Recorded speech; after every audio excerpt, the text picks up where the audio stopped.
The dictation will start within 5 seconds.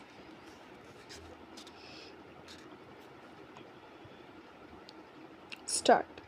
From the conspectus of views taken in the decisions of different high courts noted above, it is clear that the liability of a common carrier under the Carriers Act is that of an insurer. Stop. This position is made further clear by the provision in Section 9, in which it is specifically laid down that in a case of claim of damage or deterioration of goods entrusted to a carrier, it is not necessary for the plaintiff to establish negligence. Stop. Even assuming that the general principle in the case of tortious liability is that the party who alleges negligence against the other must prove the same, the said principle has no application to a case covered under the Carriers Act. Stop. This is also the position notwithstanding a special contract between the parties. Stop. These principles have held the field over a considerable length of time and have been crystallized into accepted position of law. Stop. No good reason has been brought to our notice to persuade us to make a departure from the accepted position. Stop. Therefore, we reiterate the position of law noticed above. Stop.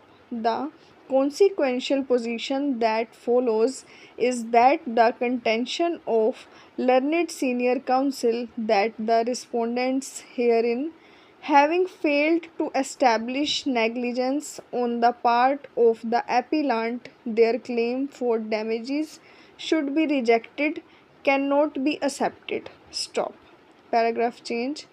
The question that remains to be considered is whether the principles of law discussed in the preceding paragraph is applicable in a proceeding before the Consumer Disputes Redressal Agency, particularly the National Commission. Stop.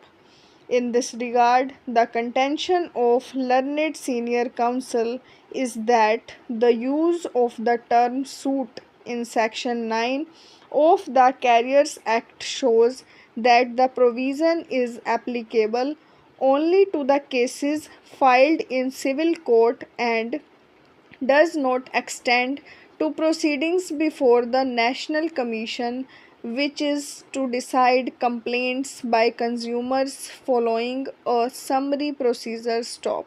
Elucidating the point, learned senior counsel submitted that in a proceeding before the National Commission, the general principle that burden to prove negligence lies on the party alleging negligence should be applicable, though the position may be different in a suit filed in a civil court. Stop.